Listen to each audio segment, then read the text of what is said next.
Including Congress, क्या वो आज इमरजेंसी का समर्थन करती हैं? जब माननीय अध्यक्ष जी ने लोकसभा में जब इस प्रस्ताव को जब वो पढ़ रहे थे, जिस तरीके से विपक्ष, और विपक्ष में भी मैं खास तौर पे मैं कह दूं क्योंकि मैं खुद उस वक्त सदन में मैं मौजूद था, सिर्फ कांग्रेस के द्वारा ये हंगामा किया जा रहा था। तथाकथित इंडिया अलायंस के घटक दल तक इस पे खामोश थे। समाजवादी पार्टी, उनके नेता, मैं नाम लेकर बोल रहा हूँ, अखिलेश यादव जी वहीं सामने बैठे हुए थे, हम लोग के सामने ही बैठे हुए थे, वो खामोश थे, वो नहीं उठे। क्यों? क्योंकि उनके पिता ने भी उन यातनाओं को झेला है। मेरे खुद के पिता ने इमरजेंसी का वो दौर, जब तक वो जीवित थे, उसकी कहानियाँ बताते थे। उस दौर में क्या क्या प्रताड़नाएं उन लोगों ने झेली हैं, कैसे महीनों तक उनको जेल में बंद करके रखा गया बिना किसी कारण के। पनोरमा ग्रुप, जो सोचता है वो करता है। आपके अपने सपनों का आशियाना। नमस्कार, आप देख रहे हैं सिटी पोस्ट लाइव और मैं हूं आपके साथ हर्षिता प्रताप सिंह। विधानसभा चुनाव की तैयारियां बिहार में शुरू हो चुकी है। तमाम नेता, तमाम दल इसकी तैयारी में जुट चुके हैं और आज लोक जनशक्ति रामविलास के राष्ट्रीय अध्यक्ष और केंद्रीय मंत्री चिराग पासवान का इस मुद्दे पर बड़ा बयान सामने आया है। आपको बता दें कि बिहार में इस बार एनडीए को सीटों का नुकसान हुआ है। उस पर भी चिराग पासवान ये कहते नजर आए कि हम लोग अगर और अच्छी तरीके से चुनाव लड़ते तो बेहतर प्रदर्शन कर सकते थे और विधानसभा चुनाव को लेकर साफ कह दिया कि विपक्ष चाहे जो कुछ भी कहे, जो अंतिम फैसला होगा वो जनता का ही होगा। साथ ही सबके सामने मुख्यमंत्री नीतीश कुमार का पक्ष लेते नजर आए। आपको बता दें एक बार फिर कि कल जेडीयू के राष्ट्रीय कार्यकारिणी की बैठक में जेडीयू ने ये मांग कर दी है कि या तो बिहार को स्पेशल पैकेज मिले या फिर विशेष राज्य का दर्जा मिले। इस पर जब चिराग पासवान से सवाल किए गए कि क्या नीतीश कुमार एक बार फिर प्रेशर पॉलिटिक्स करने की कोशिश में है, इसको लेकर चिराग पासवान ने जवाब दे दिया। कहा कि बिहार का कोई भी नेता, कोई भी दल हो, हमारी हमेशा से ये मांग रही है कि बिहार को विशेष राज्य का दर्जा दिया जाना चाहिए। मुख्यमंत्री नीतीश कुमार बिल्कुल भी प्रेशर पॉलिटिक्स करने की कोशिश नहीं कर रहे हैं। तो वही इमरजेंसी के मुद्दे को लेकर भी विपक्ष पर जोरदार निशाना साधते नजर आए चिराग पासवान। क्या कुछ कहा, हम आपको छोड़े जाते हैं उनकी बातों के साथ। देखिए, इस तरीके के दावे अक्सर पक्ष विपक्ष दोनों तरफ से किए जाते हैं।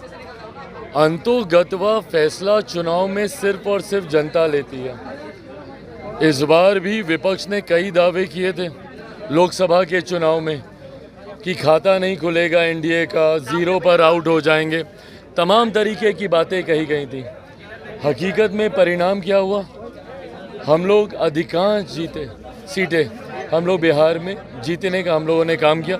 मेरी पार्टी की अगर आप बात करेंगे तो 5 की 5 सीटें हम लोगों ने जीती, जहां पर विपक्ष के द्वारा ये भी दावा किया जा रहा था कि हम हाजीपुर भी हम हार हैं। तो ऐसे में इस तरीके की बातें कही जाती हैं, पर अंतोगत्वा जनता किसका साथ देती है। और एक बात स्पष्ट है कि जनता ने ये तय कर लिया है कि बिहार में डबल इंजन की सरकार से ही बिहार का विकास हो सकता है। एक लंबा समय बिहार में ऐसा रहा है जहाँ पे विरोधाभास की सरकारें रही हैं, केंद्र में कोई और राज्य में कोई और। ऐसे में एक लंबे समय के बाद जब बिहार को डबल इंजन की सरकार मिली है, इस सरकार पर बिहार की जनता का विश्वास है। जहाँ केंद्र के चुनाव में, लोकसभा के चुनाव में हम लोगों के पक्ष में बिहार की जनता ने मतदान करने का काम किया। जो कुछ सीटें भी हम लोग हारे हैं उसमें भी सबको कारण पता है, कहीं ना कहीं उसमें भी हम लोग अगर थोड़ी सी बेहतर तरीके से अगर हम ही लोग चुनाव लड़ते तो परिस्थितियां और बेहतर हो सकती थी। ऐसे में विधानसभा के चुनाव में भी बिहार की जनता ने मन बना लिया है, एनडीए की ही सरकार आएगी। मुख्यमंत्री नीतीश कुमार जी के नेतृत्व में एनडीए चुनाव लड़ने जा रहा है और विधानसभा चुनाव परिणामों के बाद बिहार में भी एनडीए की ही सरकार बनेगी।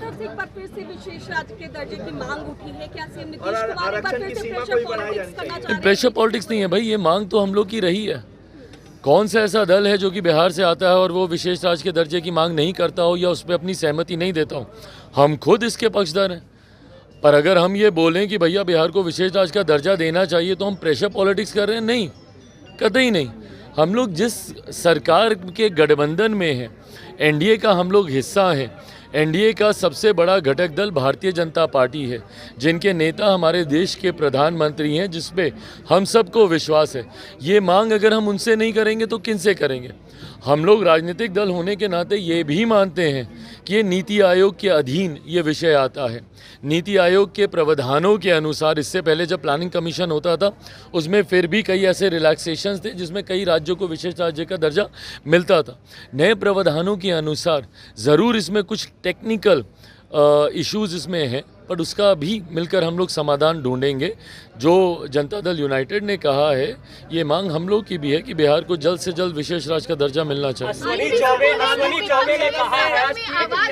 चौबे ने कहा है कि बीजेपी के नेतृत्व में अगला विधानसभा चुनाव लड़ा जाना चाहिए, जबकि सम्राट चौधरी ने कहा कि नीतीश कुमार के ही अगुवाई में लड़ा जाएगा। अश्वनी चौबे के इस बयान को आप कैसे लेते हैं? देखिए, अब हर एक व्यक्ति विशेष के बयान पे टिप्पणी करते रहे। अधिकृत बयान किसका होता है? जो पार्टी के अध्यक्ष होते हैं।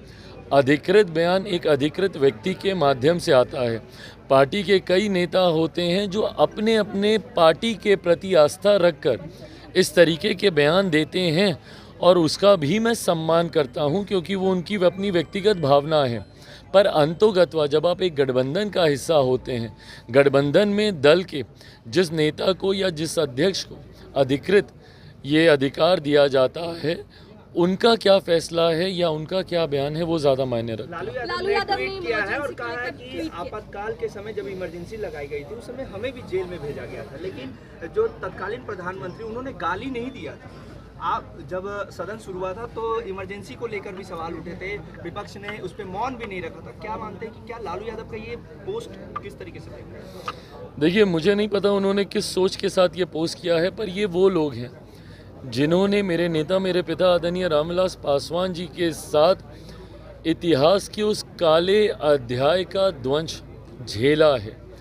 ये वो लोग हैं जिन्होंने खुद इमरजेंसी के दौरान यातनाएं, प्रताड़नाएं झेली हैं। ये एक ऐसा दौर था जहां भारत को बंदी बनाने का प्रयास किया जा रहा था, देश के ऊपर डिक्टेटरशिप थोपने का प्रयास किया जा रहा था, जिसका कतई कोई समर्थन नहीं कर सकता। आज जब इस काले अध्याय को लगभग 50 साल पूरे होने को आ रहे हैं, ऐसे में ज़रूरी है कि मौजूदा पीढ़ी और आने वाली पीढ़ी भी उस अध्याय को जाने और उससे सीख लेकर आगे बढ़ने का काम करे। इसके लिए ज़रूरी है कि इस पे चर्चा हो, इसके लिए ज़रूरी है कि इस पर निंदा प्रस्ताव सर्वसहमति से पारित हो। मुझे नहीं लगता कि कोई भी, इंक्लूडिंग कांग्रेस, क्या वो आज इमरजेंसी का समर्थन करती हैं? जब माननीय अध्यक्ष जी ने लोकसभा में जब इस प्रस्ताव को जब वो पढ़ रहे थे, जिस तरीके से विपक्ष, और विपक्ष में भी मैं खास तौर पर मैं कह दूं क्योंकि मैं खुद उस वक्त सदन में मैं मौजूद था, सिर्फ कांग्रेस के द्वारा ये हंगामा किया जा रहा था। तथाकथित इंडिया अलायंस के घटक दल तक इस पर खामोश थे। समाजवादी पार्टी, उनके नेता, मैं नाम लेकर बोल रहा हूँ, अखिलेश यादव जी वहीं सामने बैठे हुए थे, हम लोग के सामने ही बैठे हुए थे, वो खामोश थे, वो नहीं उठे। क्यों? क्योंकि उनके पिता ने भी उन यातनाओं को झेला है। मेरे खुद के पिता ने इमरजेंसी का वो दौर, जब तक वो जीवित थे, उसकी कहानियाँ बताते थे। उस दौर में क्या क्या प्रताड़नाएं उन लोगों ने झेली हैं, कैसे महीनों तक उनको जेल में बंद करके रखा गया बिना किसी कारण के। ये